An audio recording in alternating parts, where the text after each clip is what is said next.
Our first stop was at the Idaho State Penitentiary, which is probably the most interesting part of the trip. It involved a prison that's been around for a little over 100 years, and everything is as it was since the beginning. Those rose bushes were actually planted by prisoners almost 100 years ago, and they've been maintained ever since. But it is now a museum, and it was interesting hearing about all the different stories about how prisoners were treated and how much prison reform has changed over the last century. But it was an interesting place. Afterwards, we went to the Boise Aquarium, which was smaller than I thought, but it was pretty charming for a small aquarium. And it had some interesting species, and I was able to get a couple good shots. It was definitely more of a community aquarium, and the animals were definitely a lot smaller than what you would expect in a larger aquarium.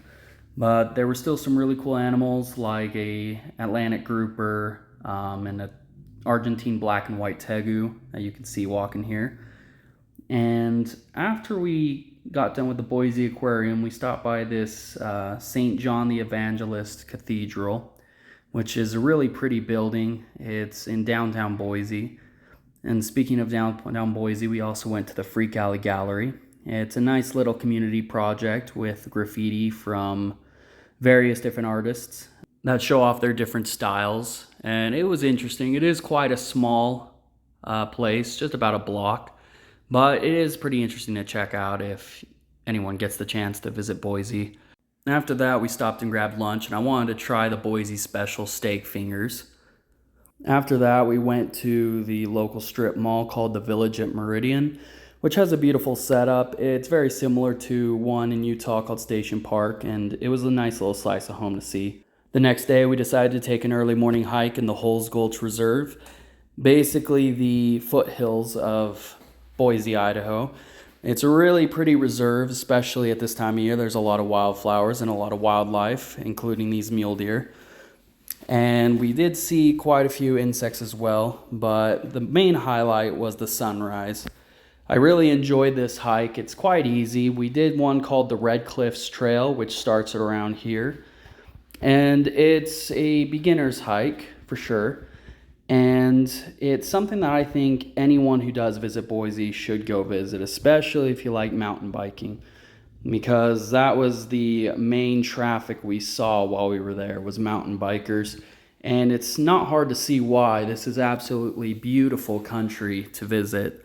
But after we did that, we stopped by the Idaho Botanical Gardens, which was honestly one of the prettiest botanical gardens I've ever visited. It had a lot of beautiful plants. Everything was in full bloom. Probably the best time of year to go visit it right now.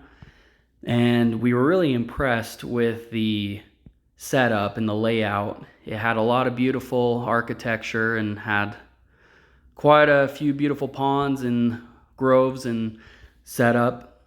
And it had a very nice little koi pond as well. Always enjoy seeing koi fish. They're a very beautiful fish. And the pond was set up in the central of the park.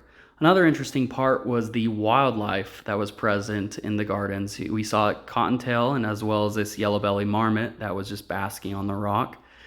And it was really easy to get close to get a couple of good shots. I only had my phone, and I could get that close to get some pretty good footage. But there are some really cool little walks to go on while you're in the botanical gardens, and I would definitely suggest checking those out, especially if you go to this area. After we did that, we decided to stop by the Boise Zoo. I am a wildlife conservation fan, and I wanted to check it out. And it housed a couple endangered species such as the African wild dog. As you can see here, they had a pretty decent sized pack.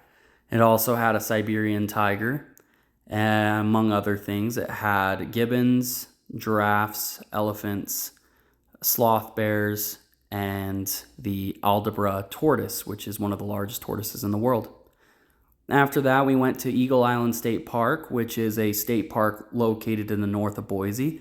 It is an oxbow lake that people can swim in. They have a designated swimming area, as well as a water slide, a park, and some zip line towers strewn about the entire park. After we were done there, we stopped to get the state dessert, which is the huckleberry pie, absolutely delicious, and stopped to take some pictures of the local temples, such as the Meridian Temple and the Boise Temple, which were about 20 minutes apart, so quite a long drive.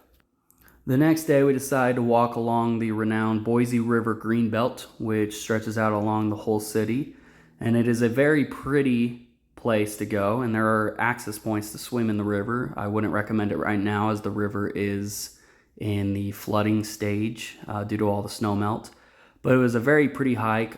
It's definitely called the City of Trees for a reason, as my wife noted that she hadn't seen as much greenery in Utah. We continued walking until we got to our last destination before we went home, the Basque Square, where we tried some Basque cuisine and we talked to the locals. Apparently, Boise has quite a large Basque community, and that was a very interesting fact that I did not know.